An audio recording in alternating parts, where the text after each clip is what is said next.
Thank you so much for joining us today for the Pastor's Potluck Podcast.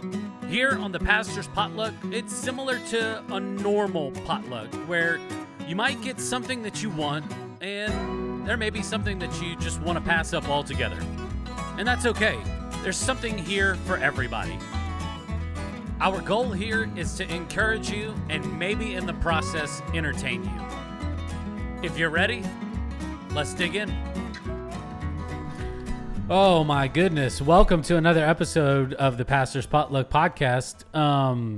This video will go out. I'm setting this up. So this video is going to go out later in the week for social media. Mm-hmm. I'm posting it. We talked about doing things like this because that, like last time whenever Cheryl was on, like I talked about me yelling at a giraffe from my Africa trip. Which was cool. And yeah, it was really funny. And I never post it. This one I'm going to post. Yeah. So we hit record, we check levels and stuff like that. And you've got a TENS unit for your knee because you're still recovering from knee surgery and stuff. Right here. Yeah. And Aleigha has never felt what a TENS unit is. And you crank this thing up because I guess the one pad that you had on her arm wasn't registering. Yeah, because I still had the other one on my knee. So I had half of the Electra whatever in my knee, and then it wasn't on full blast. And then when I switched it to her, she had both, and it was on like 9 out of 10. 9 out of 10. Yeah, and it shocked me. You didn't get shocked. I have never heard that kind of noise come out of you ever, and I've known you for like a year and a half, 2 years maybe. So, what in the? It was insane. My favorite. I was crying. I've done these to Landon. I've done one of these to Landon before. My uncle has one that's way stronger than this one. And Landon was like, I can do it. Turn it all the way up. Turn it all the way up. So I put it on his stomach. Oh, yeah. And he's sitting there and he's like, yeah, just keep doing. Stop. I used to have a video of it. I don't know if I still do, but it was funny because he's like, yeah, I'm strong. I can do it. Try it again. Stop. It's like taking his breath away. Yeah. He's like, stop. That's one of the things I miss about like having like old phones, because I had all kinds of videos and stuff of just me and my friends just getting into shenanigans, and it didn't transfer over like it does today, like through iCloud or whatever. And man, if I could, I wish I still had some of those old phones, but you'd have to turn them in. You'd have to erase it in front of them. You're like, well, I guess I'm losing that forever. Yeah. But anyway, so TENS unit experience was not a 10. How would you rate it? How would you rate your first experience? Is your arm okay? A 2.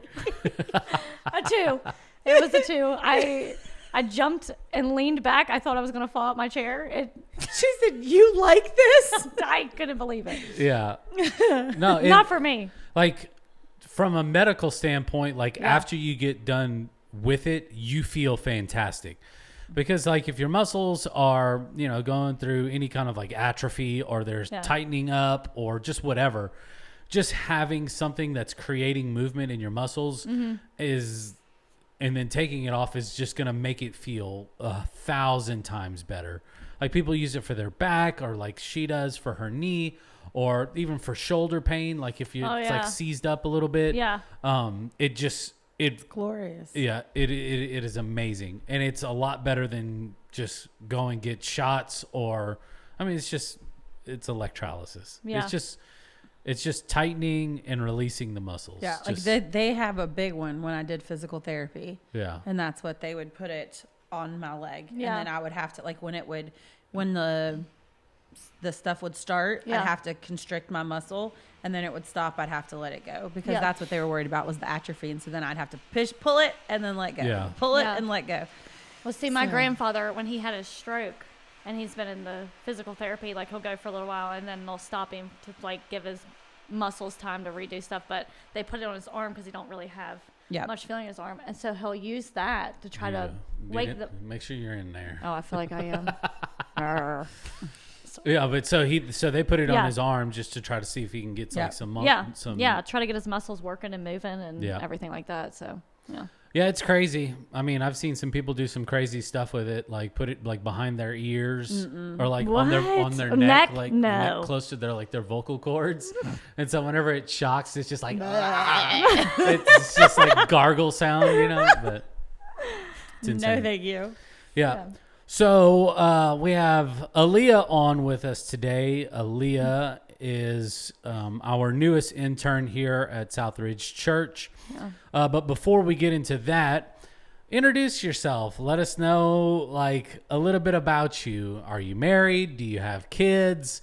Introduce yourself. Okay. So I am married. Awesome. Yes. And I have 2 kids, Abel and Aleigha, 4 and 2. So, yeah.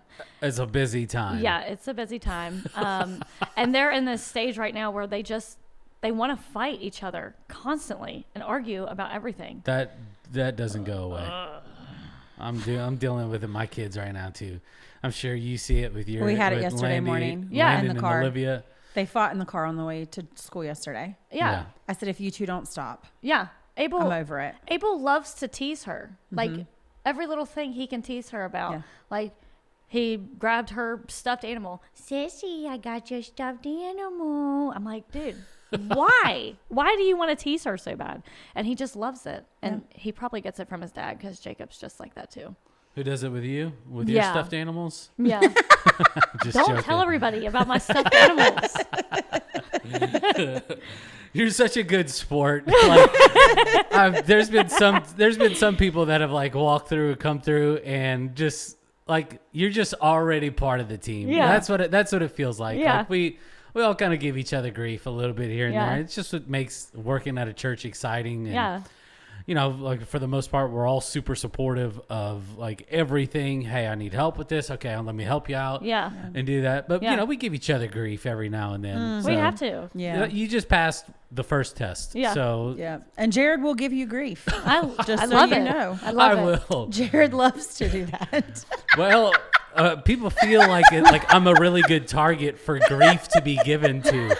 And so sometimes, like whenever I give it back, people are like, "Oh my gosh, like what in the world?" Yeah.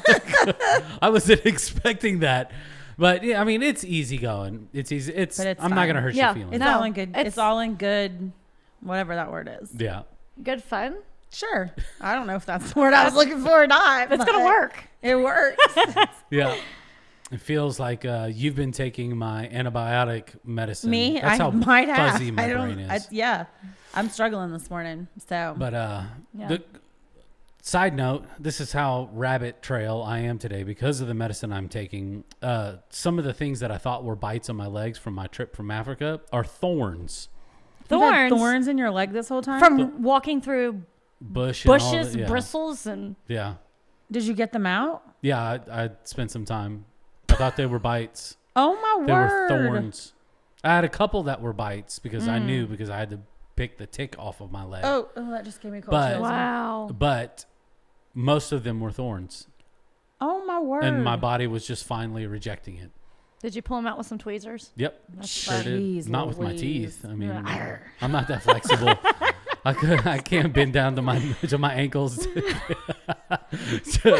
bite them out with my teeth. Oh my goodness! Like a little and I don't dog. have fingernails. Like I chew my fingernails. Yeah. But anyways, so you're married. How long have you been married for? Oh my gosh, since 2022, December of 2022. Exciting. Yeah. So this December will make our 2 years married, but we've been together 5 years. Yeah. 5 years. Yeah. So tell us a little bit about your story, because we're gonna come back and talk about this in another episode, because your story is so good of just what God has done in your life. Yeah, for sure. And I want to take the time to actually get into the details and talk about how we have seen God's hand in your life, like time and time and time again. Yeah. And I want to celebrate that because of where you are right now. But just in a nutshell, tell us a little bit about your life, your past, and tell us a little bit and how we got to where we're at today. We are going to get to there. You're going to get to there? So talk about the past. Yeah, and got then it. We're going to set sure. it up. So I actually grew up in Berkeley Springs, West Virginia. So I'm not Where is that? It's up in the Eastern Panhandle. Okay. So like I'm in the thumb of the, yeah. You know how people do the sign. Yeah. Yep. I'm in the thumb. So I grew up there. It's a small town. And my mom, she got pregnant with me when she was like 17. So like my dad obviously didn't stick around because most teen pregnancies, the father or mother or somebody skips out, and you know, it's just common. So my mom did the best she could trying to raise me by herself. And I have family who drinks and was drugging and all this. So by the time I had traumas and stuff happen in childhood, but whenever I turned 12, I started smoking some weed, and 13 started doing some pills, and then eventually it went into, you know, the heroin and cocaine, IV, and I got arrested 2017. I got arrested on a 16-count indictment, and 16 of those charges were in West Virginia, and then I also had 3 charges in Maryland. These were all pending cases, and the story behind that, like, it was really crazy because I had been to treatments before. I had tried to like get clean, stop using drugs, and I couldn't do it. And I can remember like the night before I got arrested, I was getting ready to get a shower. I hadn't showered for like 2 weeks, like, because I didn't do that, you know what I mean? I was just focused on using, and I looked at myself in the mirror for the first time, and I could see like my ribs and my spine and my collarbones, and like I just started sobbing, and I was like, God, just help me, like I literally don't know what to do. And the next day I got arrested, and it was on a delivery charge of heroin, and then I found out they had more open cases on me that were like, they were just trying to catch me doing something, and they caught me, so I wasn't getting out of jail. And they sent me to Recovery Point in Charleston, and I graduated there in 2019, had my son and met my husband, and had my son, that's Morgan County Schools. I have to get my GPA anyway. Sorry. You're fine. Yeah. So I had my son. I met my husband in an AA meeting because he's also in recovery. And then we had my son in 2020. And I just went through like a really dark time, depression. I was suicidal, homicidal. And I started coming here because I didn't know what else to do. And it's literally just kind of changed my life. So you have this moment where you're attending Southridge, and you realize that you need to make Jesus king over your life. What does that process look like for you?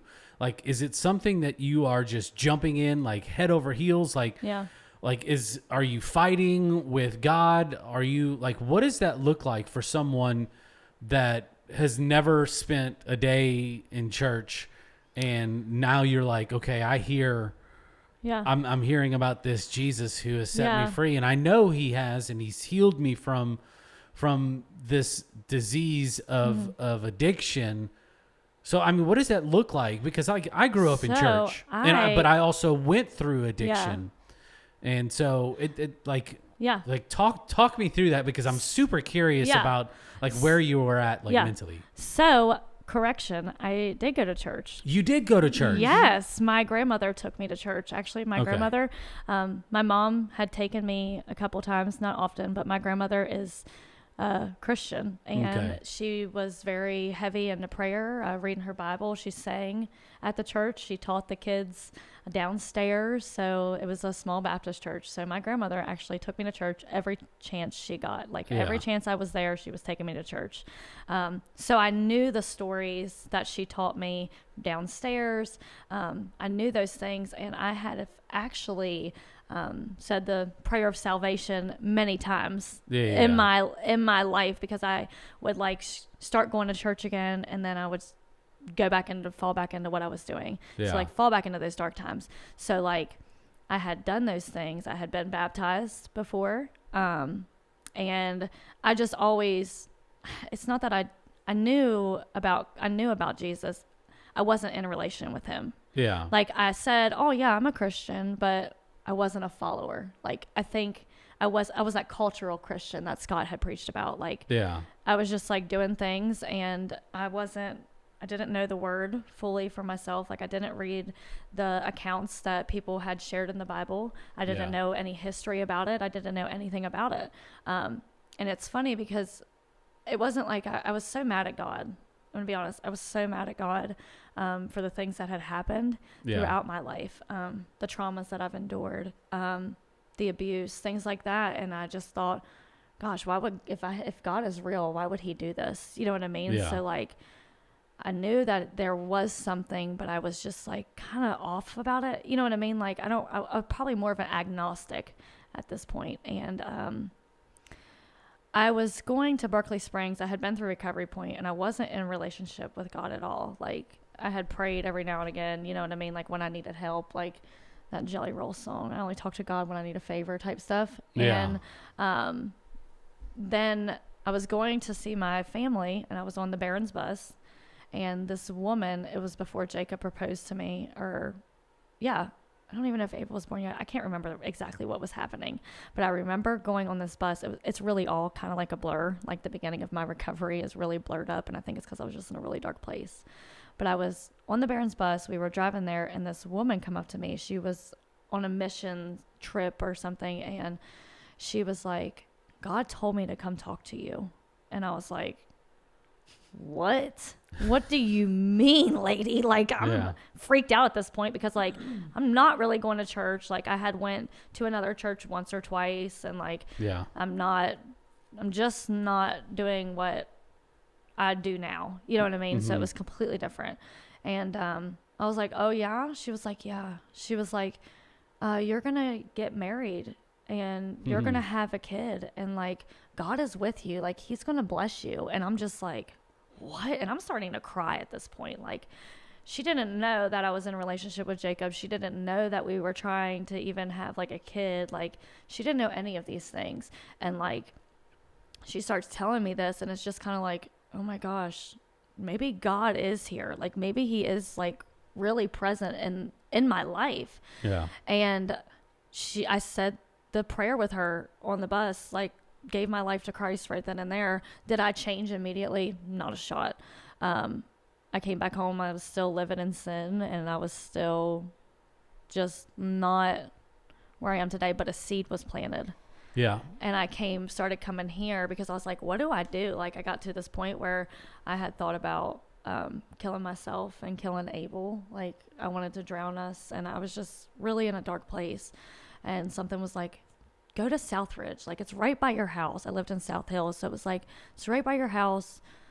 They do stuff with the girls in recovery. Like they'll welcome you. So I came here, and I literally couldn't tell you what Scott talked about, what songs were prayed or anything, but I can remember going to that altar and just like coming back every week. Like every chance I got, I was here. I was bringing my son, and I was just trying to do something different because it felt like I had found something that could help me, that could like take all this hurt away, take this pain away. And like, it was just like the answer was here. Yeah. And then like, once I got, Kelly started coming, my mother-in-law, Jacob started coming. My son's obviously here. So it was like, we started building our life here. Yeah. And I got involved. I started on the worship team. Like I just started getting involved. But before that, I started reading in my Bible. And I started praying, and I started just trying to learn as much as I can and like try to build a relationship with Christ because I had known of him. I didn't know him. Yeah. So like doing that has really just changed the game because my grandmother had always told me these things, but it just didn't stick. One of the things that stands out is like, for me, is I had a conversation with you about whenever you were joining the worship team, and you were like, I don't know it, but I'm gonna be doing something ministry wise. Like I knew it, like I just know it. Yeah. And when did that get like revealed to you that God was like telling you like, hey, you're not going to be doing this anymore. You're not going to be waiting tables. You're not going to be doing anything else. You're going to be working for me. You're going to be working at a church. Yeah. Yeah. When did he tell you or begin to tell you those things? So I noticed it when I started working. So I was a stay-at-home mom for 4 years. Yeah. And I went back to work and I started serving at IHOP. And I would see these customers and I would just start talking to them about God. Like, we would just have conversations about Jesus. Yeah. Many different people. You know what I mean? Like, I just be like, hey, you know anything about Jesus? Or I'd say something like, I'm serious. You know anything about Jesus? I'm not kidding. Like, we would just talk about Jesus. And like, I would say, God bless you. Have a good day. And it would stir conversation. Like, people would be like, And then some people, they would approach me and they're like, you're just different. Like, what's going on? You know what I mean? So like, it would just open the door for the conversation. Yeah. And in doing that, it's like, I found like a passion to tell others, you know what I mean? To spread the news of Jesus. And, I was doing that for a while. I'm still there, but not full time. And I go home and me and Jacob's headed to church here. And God had already kind of told me, like, I felt like a tug, like this isn't your resting place. Yeah. This isn't it. And we're driving to church and I'm like, honey, I was like, I don't know what I'm supposed to do. Like, I don't know what step God wants me to take, but I know I'm supposed to do something within our church. And he was like, right on. I mean, if he's telling you to do it, do it. It sounds like him. I'm like, okay. I'm like, okay. And he was like, he'll tell you when it's time. I was like, okay. Yeah. And I had, been feeling like I just needed to start serving in the kids wing. Yeah. And I come to Jess and I'm like, gosh, I don't want to just go to her. And you know, it's God if he's telling you to do that. Like nobody walks in and just goes, hey, I'm ready for, 40 rambunctious sugared up kids. Yeah, for sure. I walk and I'm like, hey Jess, can I talk to you? She's like, yeah. And I'm like, I think I want to serve in kids ministry. And it's funny because she had shared with me that God had already told her that, like, to come talk to me. So so I knew last summer. Yeah. I asked her last summer she, so normally Linda McVeigh does the food stuff for Bible school. Yeah. And last summer Linda was like, I need to take a step back. Yeah. I can't do it. Like, there's just too much going on. And she was like, so I think you're going to need to find somebody else. And I was like, okay. And the summer before, Aleigha had helped at Bible school, but Eliza was still a baby. Yeah. And I think Eliza got sick or something in the middle of it. And she was like, I'm sorry. Like, I don't know. Like, I want to be there. And I'm like, it's fine. Like, it's not a big deal. Yeah. So then last summer when Bible school was taking place, I was like, okay, she wants to help, but she doesn't know where she wants to help. I'm going to put her in charge of the kitchen stuff for that.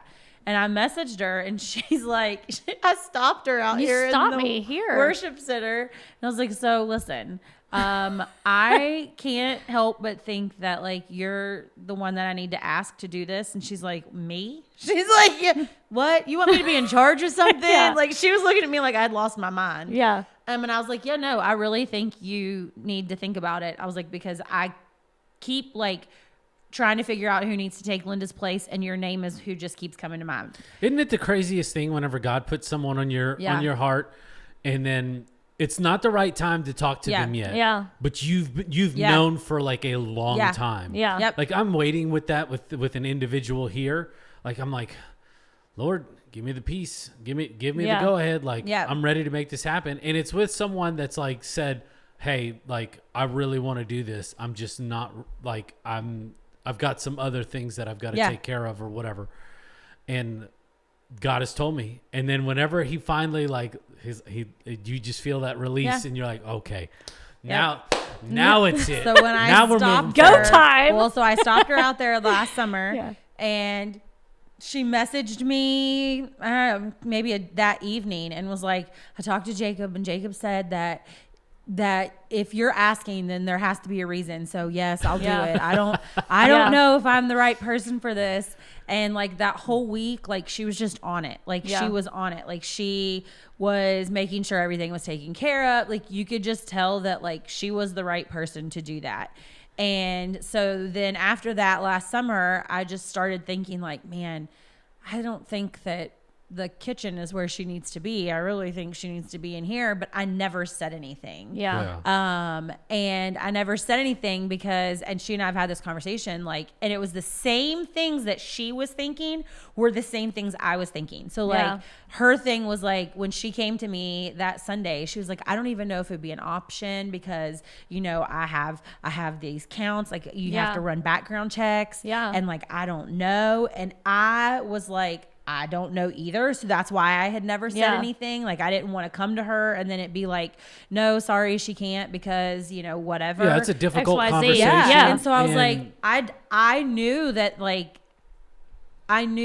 I wanted to figure out how to get her involved, but I did not know how to do that. Yeah. And so like I had thought about that for a long time. And then she came to me, it was probably back in January, I think it was. Because we met in February, I think. I started serving. And I was like, oh my word, that is so funny. Like she started giggling. Yes. I was like, hey. I did. I was like, I said, God's been telling me that I need to serve back here. And she immediately started giggling. I did. And I was like, dude, isn't it funny sometimes what? though, like how we put these these ideas and these thoughts in our own head and we start to believe them. Yeah. Like even if God's telling us to do something, we're like, well, that's not going to work out because I've got prior convictions and, you know, I've got to pass a background check and God takes care of those things. I mean, we've talked about it before. Like literally, like when she's telling me, and I'm like, those were that. She's like, I don't even know if I can do it. Yeah. And in my head, I'm like, the questions that questions that she had were the same things that were in my head. Was like, is she able to do it? Like, I don't know. Yeah. Like, I mean, yes, I've been in this role for 3 years. Like, but like, I still don't know. Like, I mean, I guess that she would be. I mean, why wouldn't she be able to do it? And I think even one of the questions I asked you that day was like, and I knew the answer to that was that like any of the stuff that she did have that would have popped up wouldn't have been anything child related at all. Didn't even have kids because she didn't have her children when she was in active addiction. And so I was like, I knew that answer. But in my head, I was like, I don't want to come to her and then like get her hopes up and then her not be able to do this. Like that would be awful. Like, so I had just never said anything. So then she's like, I said, let me talk to Scott, you know, let me double check. So I talked to Scott the next day she came to me on Sunday. I talked to Scott on Monday and Scott was like, yes, 1000% yes. I don't like, the answer is yes. He said, that's amazing. And so I messaged her and was like, yeah, like we're good. Like fill everything out. She had everything filled out and sent to me. And then we spent like, 3 hours at Roca? Yeah, we were there for a long time. We were there for a long time. Just talking. Yeah. And that's whenever, like, really the opportunity, like, she was like, I had told her what I just told you, like, God was telling me, like, I needed to do something within the church. Don't know what. And she was like, well, we offer internships if you ever be interested. And I literally giggled in my head, like, I don't want to do that. Thank you. But no, thank you. You know what I mean? Like, I will do everything but that. You know what I'm saying? And then a couple weeks pass. I'm serving here, couple months. And then Jacob's having some issues at his job. And we're trying to get him in transition to a new job. And I am up in the morning and doing my Bible study. And I pray the same thing I had been praying. You know, God, if there's a door that you've opened for me and I'm just ignoring it, like, just make it known because I know you've opened doors. Like, why? You were praying like this. Yeah. God, because in front of you the whole time was an open door. It was like you had your eyes closed. You had your hands covered over your eyes. And I mean, God, we are so self-sabotaging sometimes. We are. And it was literally like, he gave me an answer right then and there. I'm saying this prayer and it was like, I hear something yelling at me. The Spirit was yelling at me, internship. And I'm like, my eyes open and like, I'm filled with these chills. And I just start crying and I like go get my husband, wake him up. It's 5:45 in the morning. I'm like, Jacob, I think I'm supposed to do an internship at the church. And he was like, what? I was like, hey, I'm being serious. Like, God just told me I need to go do this internship. And he was like, I just got this new job. He was like, so do it. So it was like, God made this way where it felt like we couldn't do it. And now I'm here. You know what I mean? Here since she started helping out in March. Like, it was April. Well, officially April, yeah. but she came in like those weeks leading up to Easter. Yes. And had just kind of started helping with some of the Easter prep and the Seder dinner and those kinds of, and it was funny. Like she was here the day of the Seder dinner when everybody was messaging. It was like, hey, we're not going to make it. And so we're like, what are we going to do? Yeah. So she got to see all of that kind of stuff and just be here for all that. And then April was when we made it official and she started April 1st, and literally it was just throw you in and let's go. You're about to be put through the ringer though. For sure. Because you got VBS coming up and kids camp. Kids camp is way different than VBS because VBS, you only get the kids for a couple hours. Their parents come pick them up. Then they're out of sight, out of mind.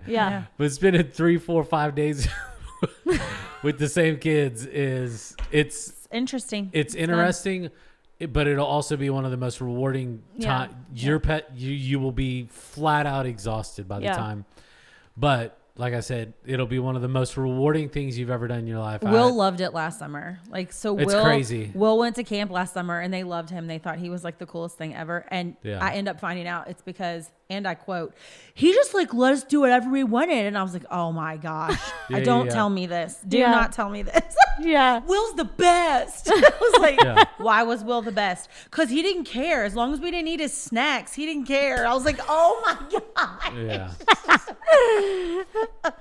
Well, that's awesome. I'm excited for you. And so what does the future look like in terms of like this internship? Are you going to school? What is tell us what that looks like a little bit. So I actually just I'm going to go to school, through the Trellis program. Like Will does. I had a meeting with Cliff last Thursday. So I'll be starting school shortly.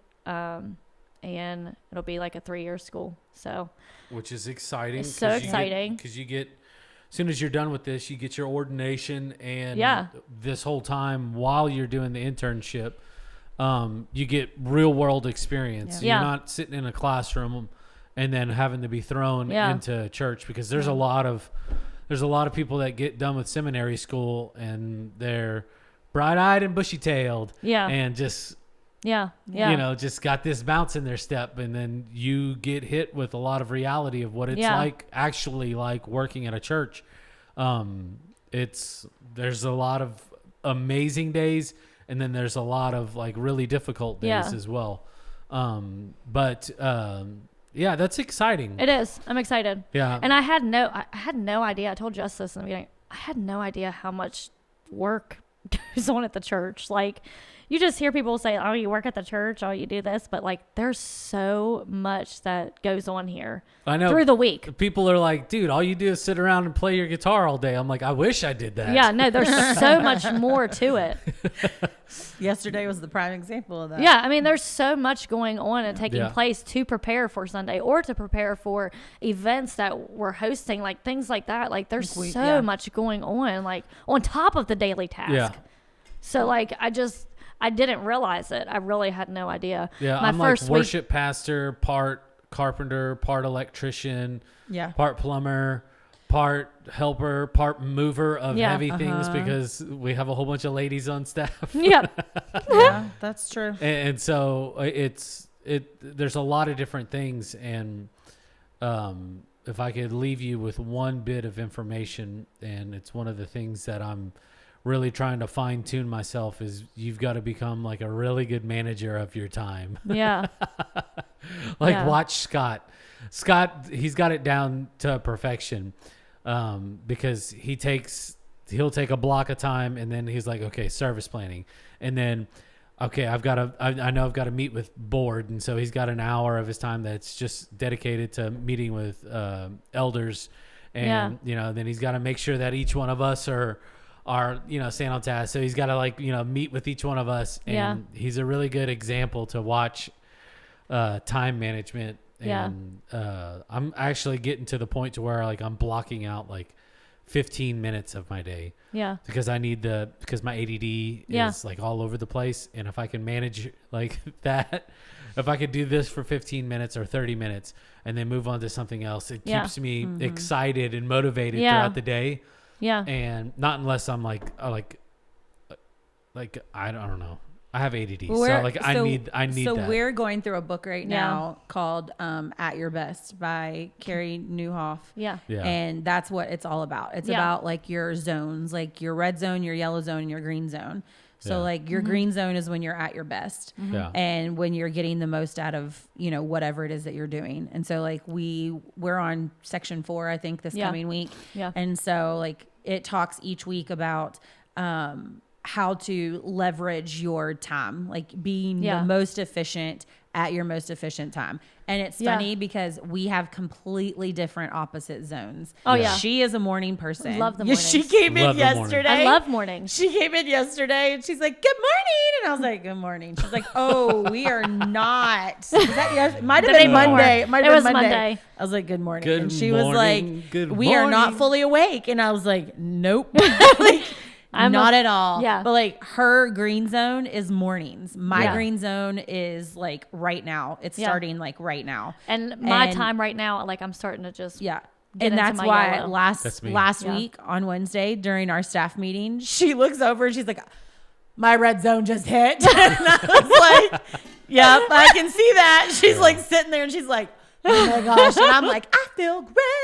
She's ready to go. I'm ready to. But like my green zone is from like now until about 8:00 this evening because I'm not a morning person. Yeah. And so I'll have some yellow time in that. But for the most part, like from now until then is when I get my most work done. Yeah. So, and it makes it, but that book has been really awesome because it has been able to like make, because we were just talking about this yesterday, like to leverage your time, like and your energy, not putting the things that you dread doing in those low energy zones because, or things that I need to get done in those low energy zones because then it's not going to get done right. Yeah. Or the things that you're really good at, like putting them in the red or the yellow because, I can get this done in 10 minutes. You know what I mean? Instead of taking time to like put more effort into it. Yeah. Like, put more effort into it and give it your actual best because like even though you're doing it, it might be good for you. Like they'll be like, "Man, that's really good." But like imagine if you put it in the right time slot, the right energy level, like how great it could be. It could go from good to great. You know what I'm saying? If you're doing it the right way. So anyway, really interesting. I'm excited that you are following what God has put on your heart and what so many other people have confirmed and seeing it in you. Like there is this calling that, first off, it's very evident that you love the Lord and you love everything that he's had to offer you and you love his word and you love spending time with just people from the church. And it's just awesome to see that. But it's also to see that you're following a calling that is evident. Yeah. And I'm excited to see where it's going to take you. I'm excited that I get to be a part of that journey. At least for the next 3 years and see where that leads you and where God, is pointing you, and wish you the absolute best of luck because your first semester, you get to learn Greek. No, I'm excited. Mystery meat. Yep. Mystery meat time. Yeah. For those of you that don't know what a mystery meat question is, there's a whole bunch of random questions in here. I mean, you could think of the most random thing, and I guarantee you it is not going to top what is in this jar. But there are some serious questions as well. And it's just like a potluck. There's going to be a dish, and it's a mystery meat. And you're not going to like it sometimes, and sometimes you're going to be quite all right with it. So let's figure out what... see, this is a good one. Is it a serious one? Yeah, it's a serious one. Wow, okay. What's a modern day issue or challenge you believe Christians should engage with more actively? Jeez Louise. Wow, I think I would have had the goofy one. Heavy hitter. My brain does not function like that. Dude, you're in your green zone right now. Not yet. I still got 5 more minutes. Not the 5. Oh, goodness. Can you read that again? What's a modern day issue or challenge you believe Christians should engage with more actively? Oh, man. I will go first. Yeah. I believe that we say a lot, we talk about things a lot, but we are not doing them. We're not doing it. Yeah. And one of those things is standing up for people who have been wronged or there's been an injustice with. Now, you could probably agree with this because we can blanket this statement with a lot of different topics. Yeah. With racial issues that we have, with homelessness, with foster care situations, with people who've been written off. And I believe that we all just got to quit talking and we've got to start doing. Yeah, I would agree. 100%. Yeah. I can see that. How do I say this? No, I would agree with that 1,000%.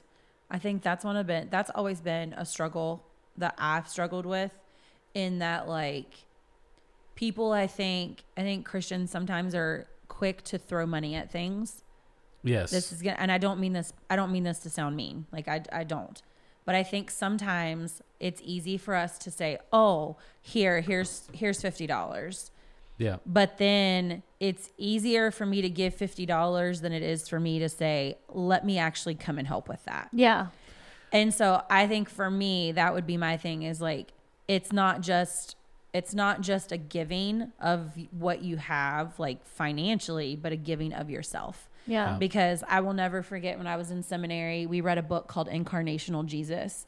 And it talked about how, like, Jesus didn't just say, he did. He was with the people. He was in their homes. He was in their, communities. He was walking about with them. Like, he wasn't, so we're getting ready to do this journey through John in September. And one of my devotionals was on Jesus washing the disciples' feet. And I always have this mindset, and I've had this for years, but, like, I never want to ask someone to do something that I myself am not willing to do. Yeah. So, like, Saturday, I'm the pool manager at our pool, and we have all these guards that are there, and they're out pressure washing chairs. And I asked the other lady, I said, "What do I need to be doing?" She's like, "Nothing. The guards have it." No, like, if they're out there doing this, like, I want to be doing this too. And so I went out and helped pressure wash chairs, because I don't ever want to get to a point where I am not willing to do what I'm asking of someone else. Yeah. And I think that is kind of where my mind goes when you say that. Like, what is it that we can do and need to do better of, is not just saying it, but practicing what we preach. Like, if we're saying, like, we want to be the hands and feet of Jesus, we can't just give $50 to that. We need to actually physically be the hands and feet of Jesus. We need to go out and we need to do, because there are people that you may be the only person that shows them Jesus, and you can't show that through a debit card. You can't show that through, I mean, yes, can I purchase someone a meal? Yeah, I can purchase someone a meal. Yeah. But, like, to give, but then also to give of yourself, I think is huge, because it does go a long way. Like, it just makes such a difference when you're able to sit one-on-one with someone, or you're able to, have a conversation with someone, when you're able to actually go and serve, and you're able to actually go and do those things. I think that's why mission trips are so cool, is because, like, I think a lot of times you go in on these mission trips and you're like, I'm going to change the world. And that's not the case. Like, you go into these mission trips, and I don't know about you, but every mission trip I've ever been on, I don't leave thinking that I made that place a better place. I leave thinking, wow, this has changed me. Yeah, like, your perspective has changed me, and what I see, and what I'm like, those types of things. And so I think if we can get to a place of being willing to, like, take that uncomfortable step and being incarnational and being with people and not just doing for people, like, it could make a big difference. Yeah. Yeah. I think I've said it a couple of times on here, and I should probably just alleviate it from the way that I talk, but I've kind of, like, given grief, like, with, like, volunteers and kidsmen, because it's kids, and a lot of kids are, like, it can be a lot, and it is a very patience testing thing. One of the things that Eric and I just started recently, looking at a bigger picture, like, I really do get along with, like, kids. I really do. Yeah. I don't know what it is. Like, some kids are just drawn to me. It's the weirdest thing ever for me.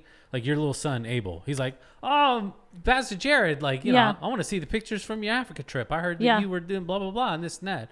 And, like, I don't mind taking the time to show him and talk to him and explain to him those things. But recently, Erica and myself have started the process of becoming a foster family. Yeah, which is awesome. And because for so long we had talked about like, gosh, I can't believe like there's just such a need for it in West Virginia. Yeah. And then we started finding out that they're not even placing kids. They're taking kids that don't have placements and they're just putting them in hotels.